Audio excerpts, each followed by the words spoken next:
Standing with me are two outstanding local leaders who have stepped up to co-lead the Ferguson Commission. Reverend Starsky Wilson and Rich McClure have agreed to serve as co-chairs of this initiative. These two individuals, one a respected religious and community leader, and the other an effective civic, government, and business executive, only begin to demonstrate the quality and substance that are the hallmarks of this commission. My charge to the commission is threefold. First, to conduct a wide-ranging, in-depth study of the underlying issues brought to light by the events in Ferguson. Second, to tap the expertise needed to address the concerns identified by the commission, from poverty and education to governance and law enforcement. And third, to issue a report no later than As we work to identify and advocate for policy solutions to advance racial equity and build a better community for our children. This collection of independent voices represents the type of ongoing engagement required to deliver on the recommendations which will ultimately be found in our report. It is indeed progress that people in this group were chosen not in spite of dedicated service in law enforcement, but because of it. And others of us are at the table not in spite of our actions and patriotic protest, but because of them.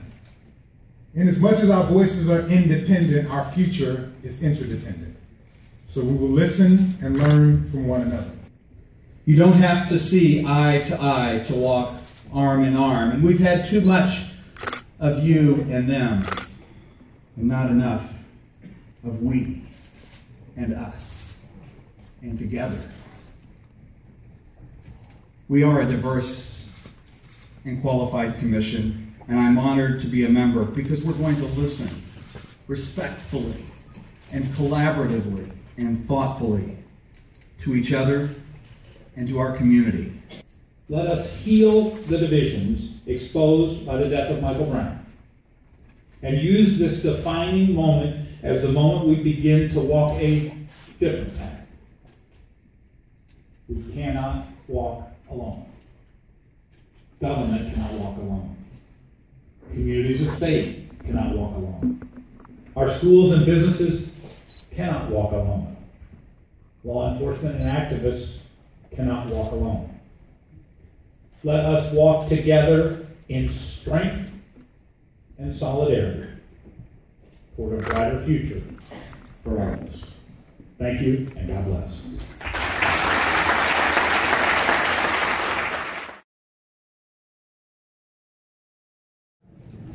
Good afternoon.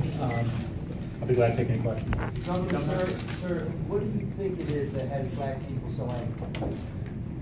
I think, as I said before, I think there are deep tensions and deep splits, and it's my hope and expectation that this diverse group of commissioners is going to help dig deeper into some of those longer-term issues that have shown themselves in the last 100 days. Governor Nixon.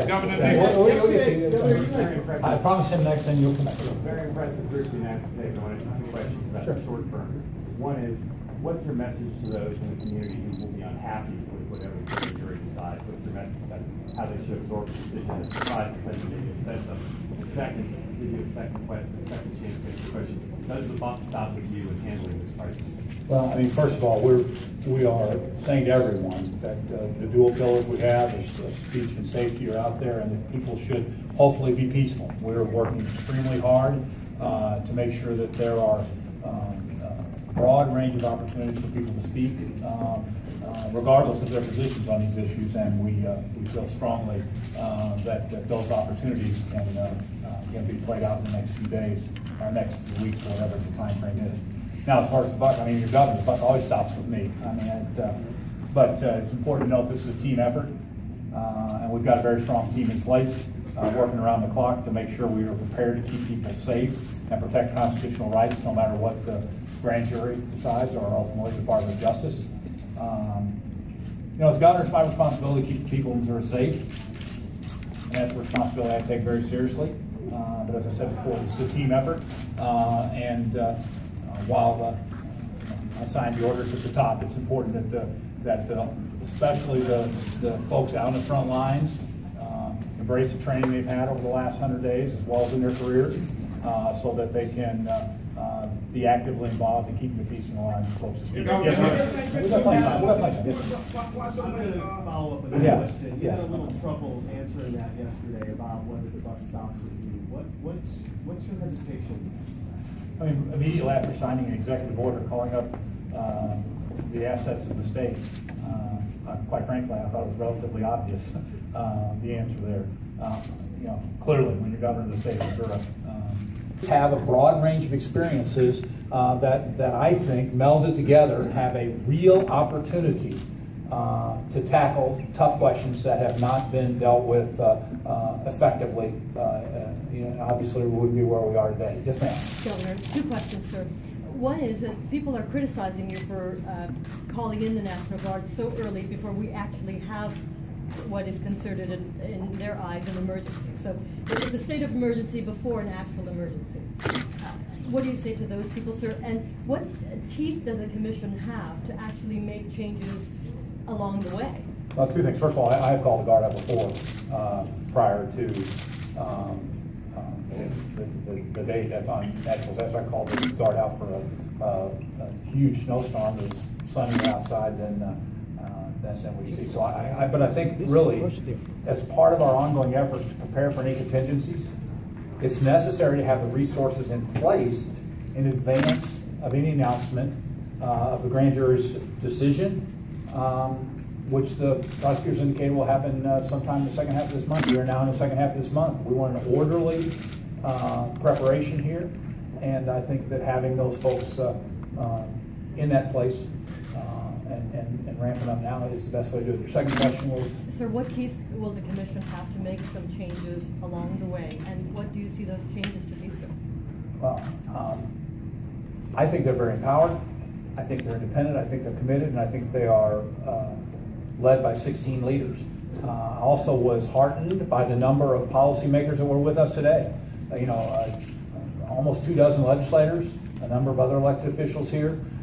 Stand ready to hear the specific recommendations that these folks made. And quite frankly, before a majority of these folks wanted to serve, when I had a chance to talk to them, they wanted to make sure that we would do everything we could to push the full power behind the thoughtful ideas that come out of this. So the bottom line is that we need their help, but ultimately the strength of these ideas and the commitment of all of us, and when I say all of us, 16 people here just represent the issues. One governor is the governor now.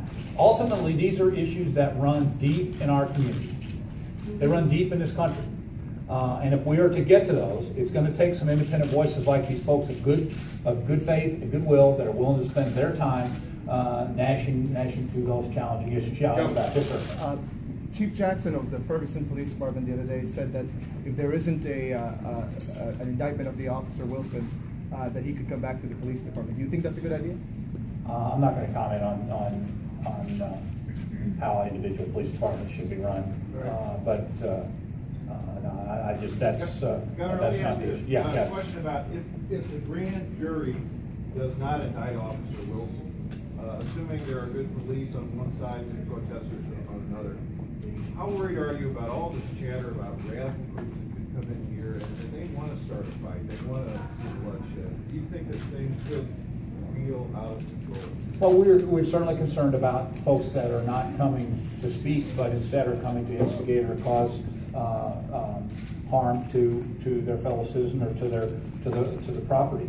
But we're also concerned to make sure that people that want to speak have an opportunity to do that, and that they are knowing the areas they go to are going to be safe and capable for them to speak their voice. So clearly it's a balance, but we're planning for all contingencies in the hope that we can provide wide open lanes for people to speak their voices, while at the same time protect the safety and property of Missourians and the region.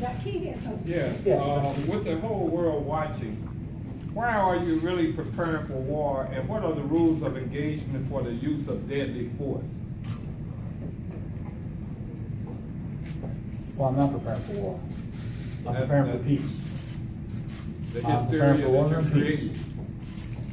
And our goal here is to have peace, to maintain peace, and to work, as we have over the last 100 days. I mean, countless meetings that members of the various police departments and civic leaders have had, the Office of Community Engagement, and everybody else. Our plan is for peace, but we have to have a responsibility to plan for contingencies. I have a responsibility to the state that we maintain and keep safety and that we protect property. And obviously, there were times before in which property was damaged, and we're going to do our best to make sure that that doesn't happen. As far as the rules of engagement. Is property damage going to be ground for deadly force? Excuse me? Property damage, will that be ground for deadly force? The window get broke, is that ground for deadly force? Is that grounds for tear gas? Is that grounds for being able to do whatever? I'm trying to determine what the great engagement improve. We got all these forces out. 95% of the demonstrations have been peaceful. We got guards, we got Homeland Security, we got everybody in town poised for violence, not poised for peace. And everybody been demonstrating, been peaceful. 95 and 98% have been peaceful. And we got National Guards, we got Homeland Security, we got police departments from all over. So that's not preparing for peace. Preparing for war. I want to know, if somebody break a window, are they going to get shot down in the street? I'm not going to get into any specific What's operation. the councilman's engagement? Excuse me, I'm the governor of the state. The Unified Command is going to be out there. They've been out there for the last 100 days working to establish relationships. And I'm not going to get into numbers here, but this is not about 95% of the people being safe or 95% of the people that want to speak having the right to speak. This is about 100% of people being safe and 100% of the people that want to speak having the right to speak. And in order to do that, obviously preparations need to be made so that those dual pillars can be protected. Yes, sir. I'll be back. When the grand jury decision comes, Governor, what will you get the word from that, or the Unified Command get word first? And how much lead time will you have? I'm not, like I said, I don't know what specific timelines are out there vis-a-vis the St. Louis County Prosecutor, the Department of Justice, but we'll look to, I'm operating under the time frame that exists right now, in which the authorities have indicated that they are going to announce a decision in the last 2 weeks of November. And so consequently, the actions we're taking comport themselves to that timeline. Yes, ma'am. Governor, one question. Would there be any scenario where you would have law enforcement aid come in from other states, say you've got bridges that reach over to your neighbors in Illinois? Would there be a contingency from the Chicago Police Department or some other departments that might be able to lend expertise or equipment or bodies? Would that happen? And also, as far as the national... It's not my expectation that would be necessary. That's one of the reasons why we have the assets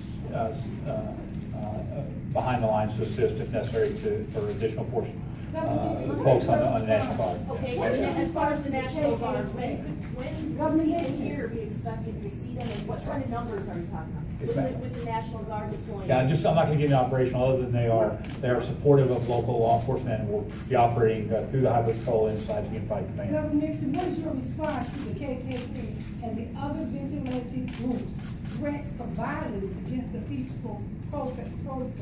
Violence is not going to be tolerated in that sense on either side, and that's a group based on... Do you know that we worked hard to get to this point where everyone's peaceful, and here's the KKK talking about coming in?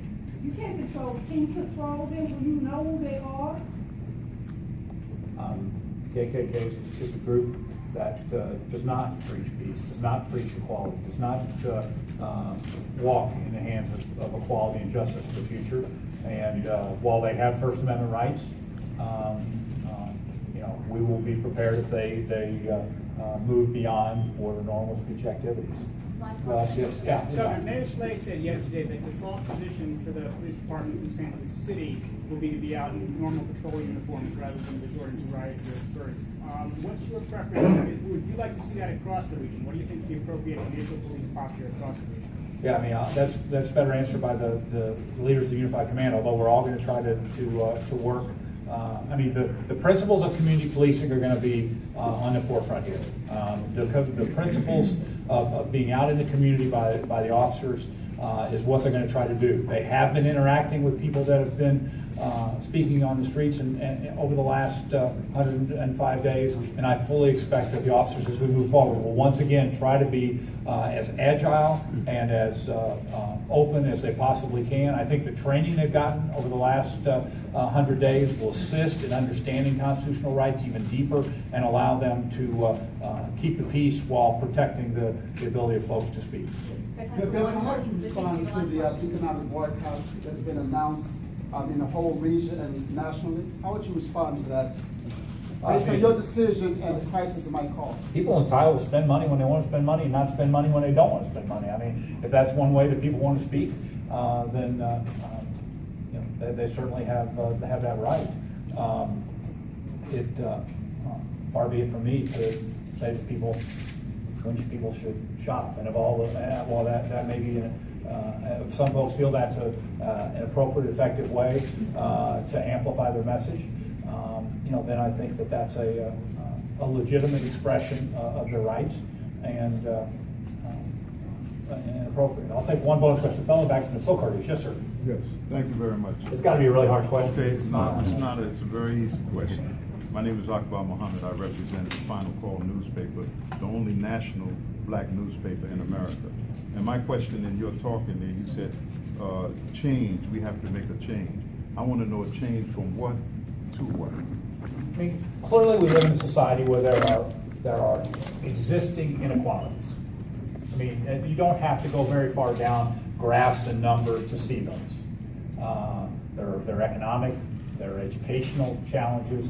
There are issues in the relations between law enforcement and communities that are deep, that are long, that this time presents us an opportunity to address maturely but aggressively. I said that to the commission when I met with them today that you know, I wanted them to be tolerant of people's opinions but insistent on change. And I think that that is what I'm asking all Missourians: to be peaceful, but to be tolerant of what others have to say and speak, but to be insistent that whenever these decisions come down, now or in months or whatever, that this is now about a much broader dialogue, and that dialogue is to bring us to a much better place than where we've been. And so our hope is that folks will tolerate each other, but also be insistent for change for both racial and economic equality to help move the region forward. Thank you all very, very much.